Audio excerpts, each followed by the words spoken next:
Hello friends. मेरा नाम है राकेश सैनी। हमारे यूट्यूब चैनल में आपका स्वागत है। हम ये करा रहे हैं इतिहास कवर पूरा कंप्लीट। जो हैंड राइटिंग नोट्स हैं ये मेरे बहुत ही शानदार हैं। आज का अपना टॉपिक्स रहेगा सैयद वंश। देखो, सैयद वंश ये सल्तनत काल का वंश है। इससे पहले मैंने गुलाम वंश, खिलजी वंश और तुगलक वंश करा दिया है। डिटेल से कराया है। एक भी क्वेश्चन उसमें से नहीं छूटेगा सल्तनत काल से।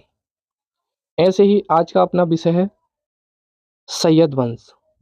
देखो, सैयद वंश इन्होंने जो शासन करा है, इसमें जितने भी शासक आए हैं वो 1414 से लेकर 1415 सॉरी 51 के बीच हैं। इनका जो शासन है वो कितना है, वो 1414 से लेकर 1451 के बीच। सैयद वंश ये अपने आप को कहते थे कि ये हम मोहम्मद साहब के वंश हैं। इसमें पहला जो सैयद वंश में सबसे पहला शासक आता है वो है खिज्र खां।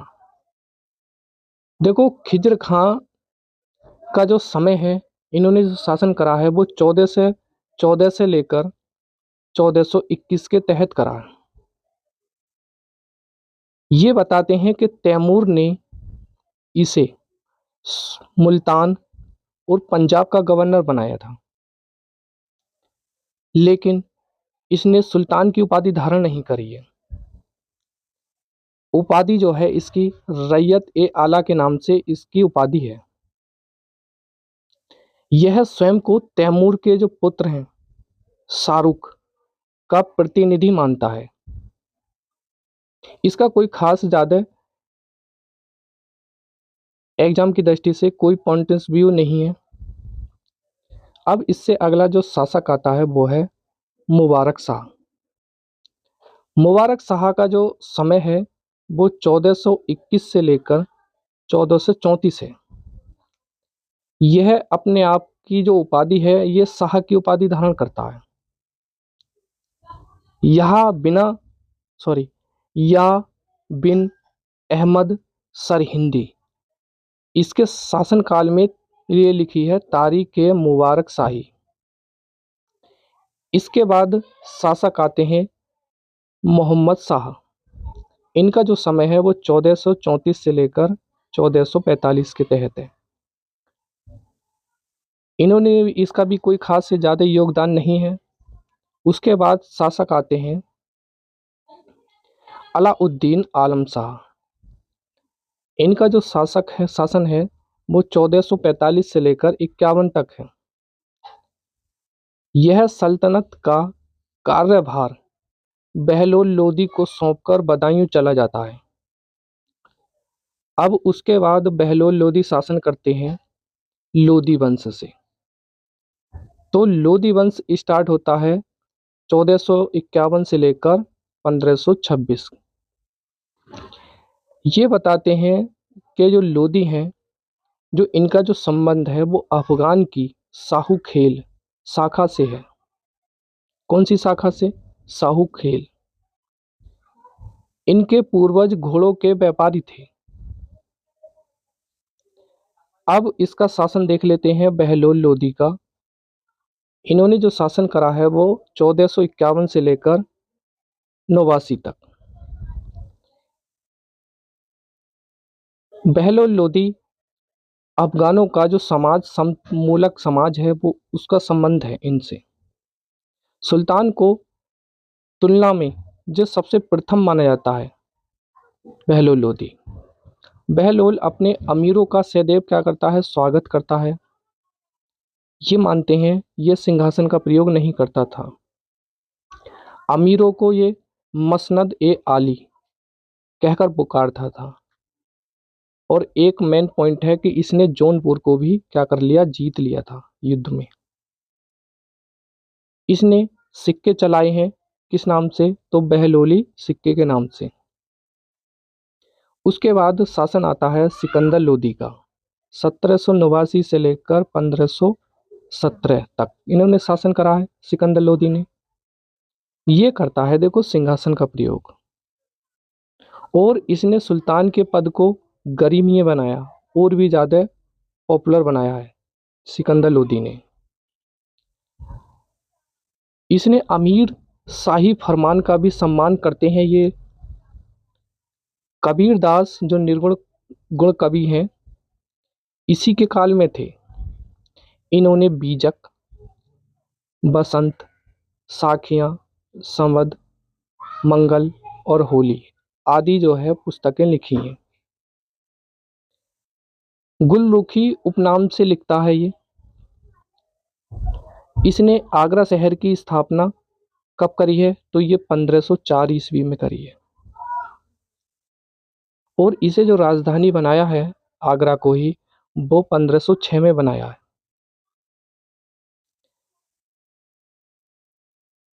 सिकंदर लोदी ने सिकंदरी गज का प्रयोग करा है, जो मापने की एक इकाई थी, भूमि मापने की। एकमात्र सुल्तान जिसने खुम्स में हिस्सेदारी नहीं ली। यानी खुम्स क्या होता है? तो ये होता है लूटा हुआ धन। इससे कोई इसका संबंध नहीं है। इसने अनाज से चुंगी कर जो था वो हटा लिया था। पसंदीदा वाद्य यंत्र है शहनाई बजाता था ये। लज्जत ए सिकंदर शाही संगीत ग्रंथों का एक फारसी अनुवाद है ये। फरंग ए सिकंदर शाही ये आयुर्वेद ग्रंथ का एक फारसी अनुवाद है। कथन में ये कहता है, यदि मैं मेरे गुलाम को पालकी में बैठा दूं तो अमीर उसे उठाने से इनकार नहीं करेंगे। ये इनका स्टेटमेंट है सिकंदर लोदी का। धार्मिक नीति में इसने क्या करा था? एक ब्राह्मण था उसको मृत्यु दंड दिया था। पुरी के जो जगन्नाथ मंदिर है उसको तोड़वाया। ज्वाला देवी मंदिर को भी तोड़वाया। और तोड़वाने के साथ साथ में उसके जो टुकड़े हैं वो कसाईयों में वितरित कर दिए, यानी कि बांट दिए। महिलाओं के मजार जाने पर इसने रोक लगाई। ये इसके मुख्य कारण है सिकंदर लोदी के। धार्मिक नीति में इसने इतने पे रोक लगाई थी। अब उसके बाद आते हैं इब्राहिम लोदी। इब्राहिम लोदी ये लोदी वंश का अंतिम शासक है। इसका जो शासन है वो रहा है 1517 से लेकर 26 तक। इसने अपने व्यवहार से अमीरों को नाराज कर दिया। दौलत खां पंजाब का जो गवर्नर है ने बाबर को भारत पर आक्रमण करने हेतु आमंत्रित किया। इब्राहिम लोदी कथन में कहता है कि मेरे अमीर मेरे शाही खेमे का सम्मान करते हैं। उसके बाद में देखो पानीपत का प्रथम युद्ध 1526 में होता है। किस किस के बीच? तो इब्राहिम लोदी और बाबर के बीच। इसमें इब्राहिम लोदी जो है युद्ध में हार जाता है और वहीं उसकी मृत्यु हो जाती है। उसके बाद शासन करते हैं ये फिर बाबर। ये बाबर जो है मुगल काल से स्टार्ट हो जाएगा। अगली वीडियो में मैं मुगल काल ही कराऊंगा। मुगल काल में सबसे पहले देखेंगे बाबर। अब उससे पहले सल्तनत काल का जो स्थापत्य कला शैली है उसको देख लेते हैं।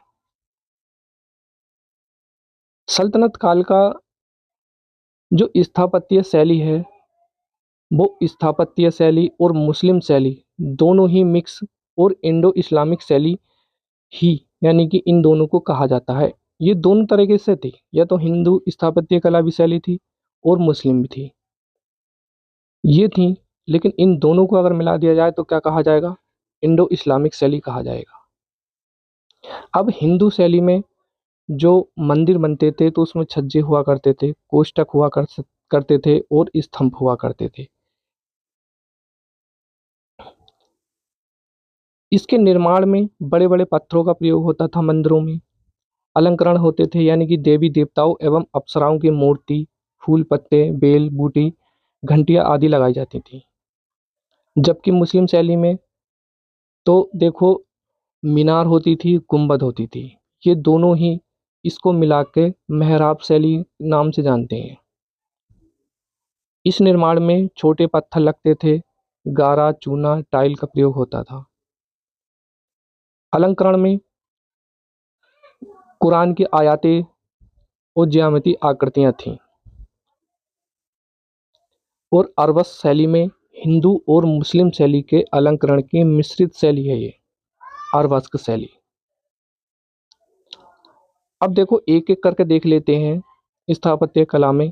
कि जैसे गुलाम वंश में कुतुबुद्दीन ऐबक आया था पहला शासक, तो इसने कौन कौन सी मस्जिदें बनाई हैं। तो इसने सबसे पहले कुतुब उल इस्लाम मस्जिद बनाई है। यह है दिल्ली के अंदर। ये मानते हैं ये भारत की प्रथम मस्जिद थी।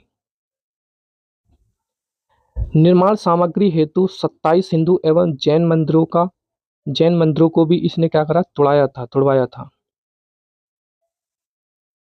इसकी दूसरी है कुतुब मीनार। कुतुब मीनार जो है भारत सरकार ने 1993 में विश्व धरोहर में शामिल करा है। तो ये दिल्ली में स्थित है। किसकी याद में कुतुबुद्दीन ऐबक ने बनाया था, तो बख्तियार काकी की याद में बनाया है। फर्स्ट मंजिल फिरोज शाह तुगलक ने बनाई थी। दूसरी मस्जिद जो बनाई है दूसरी मंजिल जो बनाई है वो इल्तुतमिश ने बनाई है। और दूसरी के बाद में 3 और 4 ये जो बनाई है वो ऐबक ने बनाई है। ये टोटल 5 मंजिला है कुतुब मीनार। दूसरी है इसकी फेमस 2.5 दिन का झोंपड़ा। ये है अजमेर में। बौद्ध मठ के अवशेष यहाँ पर पाए जाते हैं। विग्रहराज 4 द्वारा लिखित नाटक हरिकेली के अवशेष भी मिलते हैं। ये 2.5 दिन का झोंपड़ा शेख मोइनुद्दीन चिश्ती की दरगाह है ये। उसके बाद आता है शासक इल्तुतमिश। इसने सुल्तानगढ़ी का मकबरा बनाया। ये दिल्ली में मकबरा है और प्रथम मकबरा है। भारत का प्रथम मकबरा कौन सा है, तो सुल्तानगढ़ी का मकबरा। इल्तुतमिश को इसीलिए मकबरों का जन्मदाता के नाम से जानते हैं। इसका जो पुत्र है नसरुद्दीन की याद में बनाया था। कुतुब मीनार का निर्माण इसने पूर्ण कराया। इल्तुतमिश ने कुतुब मीनार का जो निर्माण है यानी कि 5वीं मंजिल जो है वो इसने बनवाई थी। अतारकीन का दरवाजा नागौर जो जोधपुर में है वो बनवाया। उसके बाद गंधक बावड़ी बनाई है और इल्तुतमिश का मकबरा बनवाया इसने। बदायूं में इमारतें हैं जैसे जामा मस्जिद और ईदगाह मस्जिद, ये इल्तुतमिश की ही बनी हुई है। अब देखो बलबन ने जो बनवाए थे वो लाल महल बनाया है और बलबन का मकबरा, ये 2 बनाए हैं। ये शुद्ध इस्लामिक शैली से निर्मित है। शुद्ध शैली से निर्मित को क्या कहा जाता है, मेहराब कहा जाता है, मेहराब शैली। उसके बाद खिलजी वंश आता है। तो खिलजी वंश में खिलजी कालीन इमारतों पर अत्यधिक सुंदर और अलंकरण का कार्य किया गया। यह खिलजी शासकों की एक अच्छी आर्थिक स्थिति को दर्शाता है। इसमें शासक आते हैं अलाउद्दीन खिलजी। इसने बनवाए थे नवनगर नौगर, सीरी फोर्ट, हजार सीतून का महल, हौज खोस और अलाई मीनार और अलाई दरवाजा और जमात खाना मस्जिद, ये बनवाई हैं इसने अलाउद्दीन खिलजी ने। मुबारक खिलजी ने जो बनवाई है वो उक्खा मस्जिद बनवाई है ऊषा मंदिर को तोड़वाकर। उसके बाद शासक में देख लेते हैं वंश में तुगलक वंश। तो तुगलक कालीन इमारतों में मजबूती आई है और अलंकरण का अभाव माना जाता है इसके अंदर तुगलक वंश में। सबसे पहले इसमें गयासुद्दीन तुगलक हैं। इसने तुगलकाबाद वसाया है, तुगलकाबाद का किला बनवाया है। यह 56 कोट के नाम से भी जानते हैं इसको, तुगलकाबाद के किले को। यह सलामी शैली से बनाया गया है जो रोमन शैली से प्रभावित है। उसके बाद गयासुद्दीन तुगलक का मकबरा जो एक प्राकृतिक झील पर बना हुआ है। इस पर हिंदू प्रभाव दिखाई देता है। इस पर कलश एवं आमलक बने हुए हैं उसके बाद शासक आते हैं मोहम्मद बिन तुगलक। तो मोहम्मद बिन तुगलक ने जो बनवाया है वो जहांपाना और आदिल का किला और बारह खंबा और सतपुल जैसी इमारतें इसने मोहम्मद बिन तुगलक ने बनवाई हैं। फिरोज शाह तुगलक आते हैं, देखो अब। तो फिरोज शाह तुगलक ने जो बनाया है वो फिरोज शाह कोटला बनाया है, खिड़की मस्जिद बनाई है और बेगमपुरी मस्जिद बनाई है, काली मस्जिद और कला मस्जिद और कुश्क ए शिकार मस्जिद, ये फिरोज शाह तुगलक ने बनाई है। अगर ये बात करें कि मस्जिदों का जो काल कहा जाता है वो किसके काल को कहा जाता है, तो फिरोज शाह तुगलक के काल को कहा जाता है। यह भारत का प्रथम अष्टकोणीय मकबरा है। कौन सा? खान ए जहां, जो तेलंगानी का मकबरा है। जो इसका जो निर्माण है वो जूना खां, इसका जो पुत्र है उसने बनवाया था। अशोक के टोपरा व मेरठ स्तंभों को दिल्ली में इसने स्थापित कराया। उसके बाद आता है गयासुद्दीन तुगलक द्वितीय। इसने कबीरुद्दीन औलिया का मकबरा का निर्माण कराया है। यह लाल गुंबज के नाम से जानते हैं इसको। उसके बाद सैयद वंश। तो सैयद वंश में देख लेते हैं, देखो। सैयद काल व लोदी काल को मकबरों का काल कहा जाता है, यानी कि इसको भी कहा जाता है। ये बात पूछ ले किस काल को कहा जाता है मकबरों का काल, तो सैयद काल और लोदी काल को। इसमें देख लेते हैं लोदी वंश में सिकंदर लोदी। इसने बहलोल लोदी के मकबरे का निर्माण कराया, मोद की मस्जिद बनाई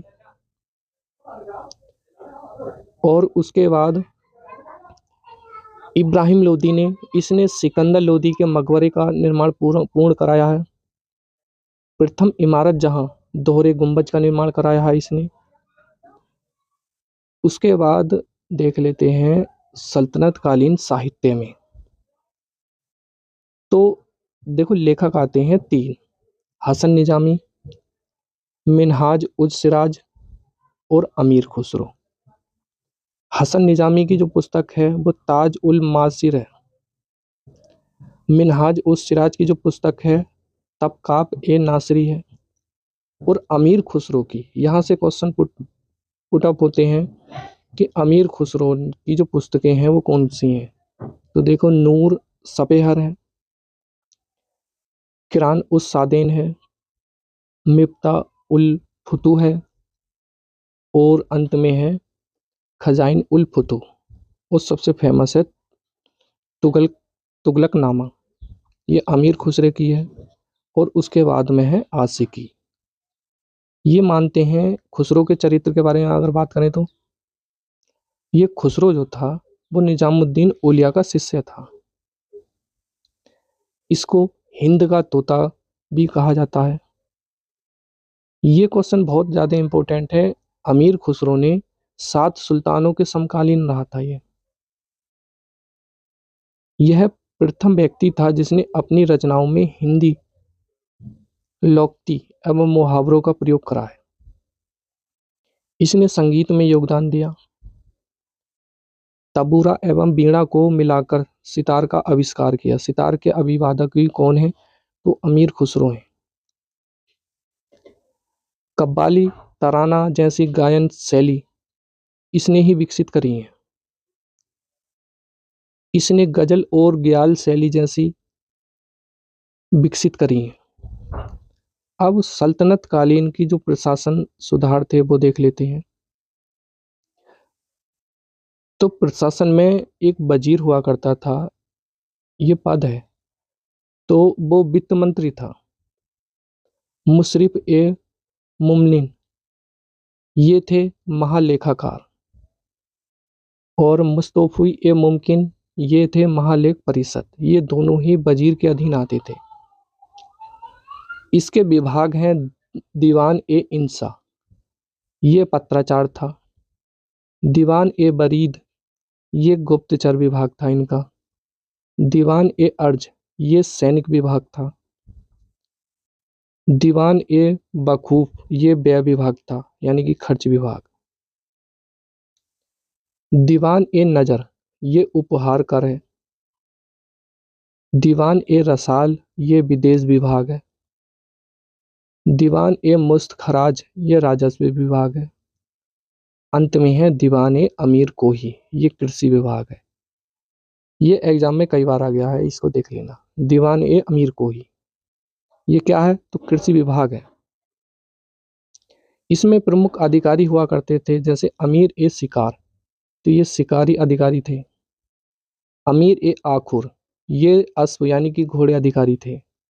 अमीर ए हासिब ये सुल्तान का निजी अधिकारी हुआ करता था।